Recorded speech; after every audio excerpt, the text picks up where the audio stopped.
Good afternoon. Hello, me speak Spanish because I'm Spanish, so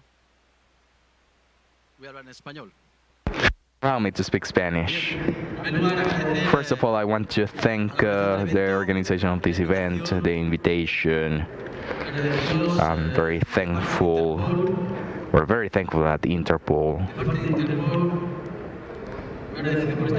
Very thankful for this invitation, and I hope that our presentation will be useful.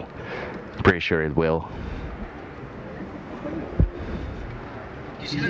I would like to start my presentation since we're going to talk about asset laundering and corruption. I would like to explain what Interpol is, even though I'm pretty sure that you know what Interpol is all about, who we are. But basically, Interpol, the goals, we fight international organized crime and terrorism, and among our objectives, as you know, we fight asset laundering, money laundering. We wage this financial combat.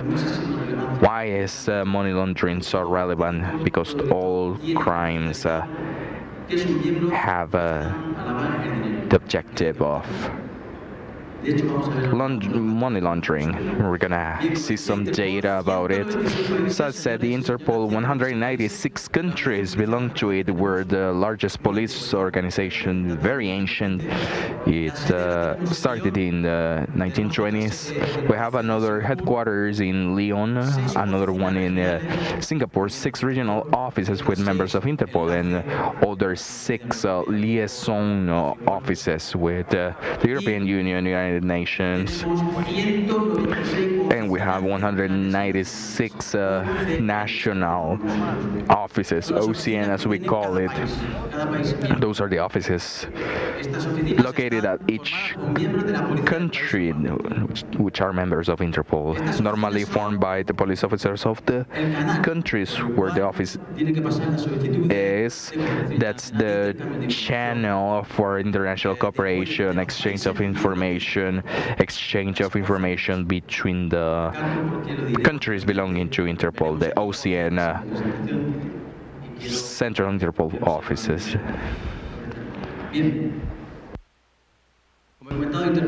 As I mentioned, Interpol, and I am Carlos González Yepes from Spain, from the Civil Guard of Spain, from the Interpol Center against financial crime and corruption. I'm going to talk about the mechanisms that we have in Interpol to fight asset laundering and corruption, financial crimes in general. IFCACC, the Interpol Financial Crime and Anti-Corruption Center, was created in 2022. In 2022, because of this, the report of criminal trends that we had, you have here highlighted on red the most important aspects, and the most important is the asset laundering. That was the most common crime. Why? Because, as I said before, the goal or the motivation of organized crime is economic. Of course, they're gonna get profit out of their illicit activities, and that money has to be laundered. That's why all crimes go through money laundering. If the member of that criminal network wants that money to become legal. As I mentioned, the Interpol Financial Center for Anti-Corruption was created because of this increase in the scams, the use of cryptocurrencies, and as you know, the increase in the damage of corruption and what corruption is doing in other countries. We all are aware of this, but at IFCACC or Interpol Center, we have these 3 areas, 3 departments. One that is dealing with fraud, scams online. Second is related to asset laundering and asset recovery, asset forfeiture and corruption. Here in these three areas, in these three departments that we have officials who are specialized on these areas. They have been selected by the country's members of Interpol who are working on these three areas. And we're going to see in which ways they work. First things first, support for investigations. We obviously have the specialized team, and they're specialists in everything they do. Countries ask for help with, their investigations, support of any kind, and so support on investigations, ops support, Interpol coordinates ops against criminal networks, just general organized crime, and we speak about financial criminals as well. At the end of this, I will be showing you the results of certain things that we've done, operations that we've carried out at a global level. Intelligence support, intel support, we have databases which are supported by the countries, information that we get at Interpol that comes from specialized task forces from each country out of the 196 member countries. And we have officials that focus solely on analysis. Training per request of the countries. We provide training to specialized agents, police, awareness campaigns for fraud, particularly. We try to support countries as much as we can, sometimes with funds even. Crypto assets. What do I mean with this? As I mentioned before, it's a trending topic in every single country. So in every country we have cryptocurrency crimes, and sometimes we don't have the uses either a training or technical staff, and so we provide that, and we help countries with their investigations. Cryptocurrency training, also something else that we do. At the end of the day, we want to make sure that every single agency, every single law enforcement agency can work on cryptocurrency. Yes. Now let's speak of Interpol's capacities to fight against financial criminals. Well, sure. We have a couple more, but I have the four most relevant, given that my presentation only has a small amount of time. Normally it's 5-6 hours, but here it's 20 minutes. We have these four. The first one is we give connection to financial intel departments. Every single one of our Interpol offices has. So we give person connectivity, notification, documents that were extracted or lost. So these are all agencies pertaining to the banking system, sure, but these are all agencies that receive suspicious situations from the banks, and they're the ones that talk to the general attorneys so that they're investigated, obviously. Obviously, these agencies will go through the OCN to request for some data, and that might take some time, of course. And so this is why the reason why we provide access to these Interpol capacities. I agree. Fine. So within Interpol, we have seen, we have considered it basic to look at our funds, money transferred to other countries. You file a report in country A or a transfer to another country, or we realize there's a fraudulent transfer, or that it has an account in another country. As investigators, we want to block that money in the country of destination. Interpol has created this platform to quickly stop payments or funds on their way. So what the intent behind this is that through this process, country A, OCN, where the money is found, in the bank or financial agency, can block the money that we have there. That is where a report was filed in country A, and so country A continues the investigation. We block the money. Money is blocked. It is insured, and we continue with the investigation once everything is sure. Making sure that the member of the criminal network, the criminal, is not going to make it disappear in any way, shape, or form. As I've said, Interpol is a global intervention of payment, IGRIP, also very, very new tool. As a curious trivia, in 2023, we blocked this amount. $190 million. That's what we were able to block, and that's a sizable number. Moving along. Evidently, IFCACC, that is the financial analysis database. This is a criminal database, basically. Data that hails from every single country in the world, but pertaining financial criminal activities. When I speak of that, I'm like money laundering. And look at some of the numbers here, some of the information that we have in this database.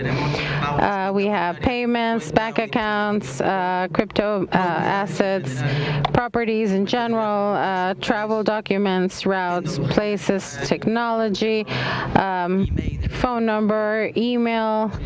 So, we have a large amount of information there, and that is a database that our friends from Leon handle, and that hails from very many different countries. Just you go imagine the strength that we have here. All of the information from every single financial crime in the world is here.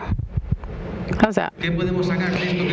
What can we extract from this? What can I ask from Interpol? Well, reports of any kind, charts, structures, profiles, companies, you name it. Lots of different types of analysis, report that we may request from the units that investigate these crimes. So, and here, as a last capacity for financial crimes, we have a silver notice, and this is actually our baby ability because it's still under pilot phase. Who doesn't know? Red notice, for wanted individuals to arrest. Who doesn't know this? We have 8 till now, and we have the silver alarm, or the silver alert. What is the silver alert all about? Well, basically, pilot phase began in February this year. It was going to end in November, but in the assembly in 2 weeks is going to make sure that it is still there, and it includes different countries because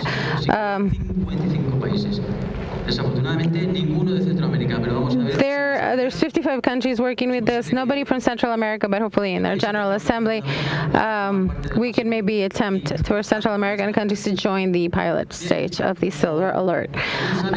As you will know, the recovery of assets, we can call it the final phase of an investigation, sure. We have a drug trafficking recall, and we've done parallel search of the members of the network. That we have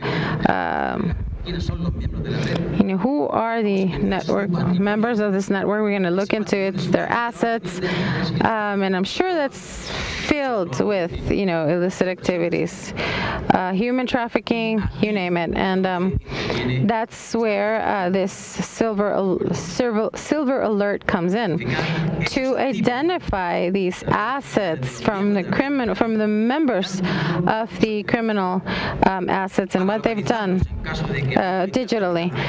So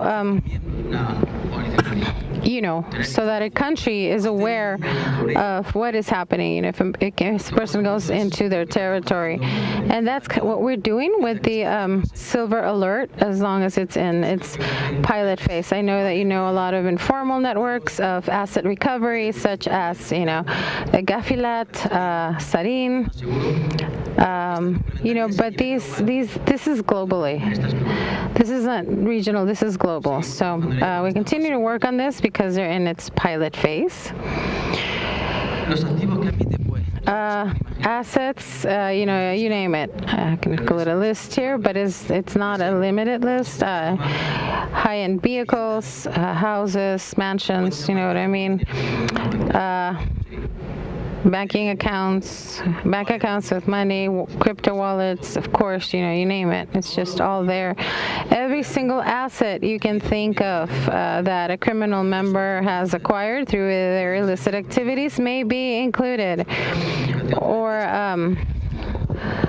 information could be provided through the Silver Alert project. Other capacities, other than the generic ones from Interpol. Everybody knows the notices, the alarms we have now. We have a new one on its pilot phase, but we have 19 databases, 19 of them. DNA, individuals, facial recognition, weapons, vehicles, stolen documents. Imagine the wealth of intel we have at Interpol. And I know that, we have some data you can see here up on the screen, and it's just incredible information, very useful also. Well, I just wanted to say that all of these capacities that we have in Interpol, they're not for Interpol, they're not for us, though. I mean, particularly for all new agents to Interpol. What we have in Interpol is not for Interpol. It's not going to stay in the international or the national Interpol office.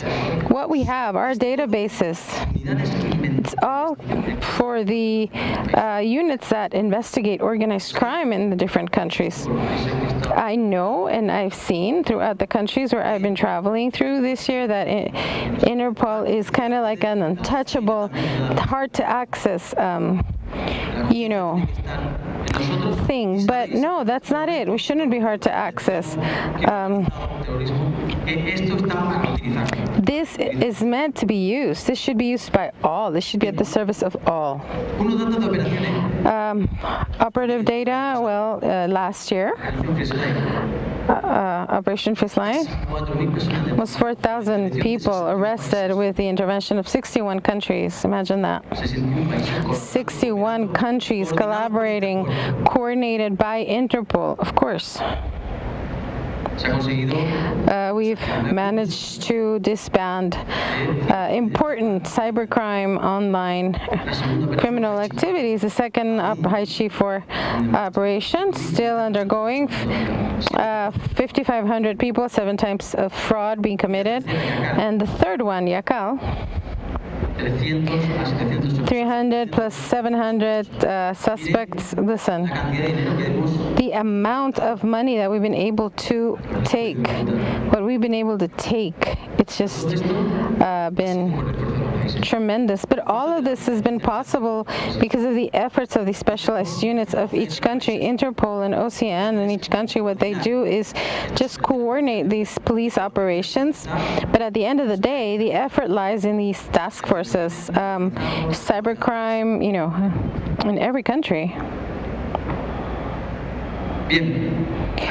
So here I just wanted to highlight the same thing once again, and I don't want to go without saying this again. Interpol, what we have, our databases, the information that we have readily available, this could be analyzed, and we can, of course, analyze crime, and this data is for the countries. This is something that, the countries feed, so to speak, but it's meant for them, for all of the countries, because that's the only way we can operate. If we exchange information, if we share information, then we'll have a safer world, and I can guarantee that. Thank you.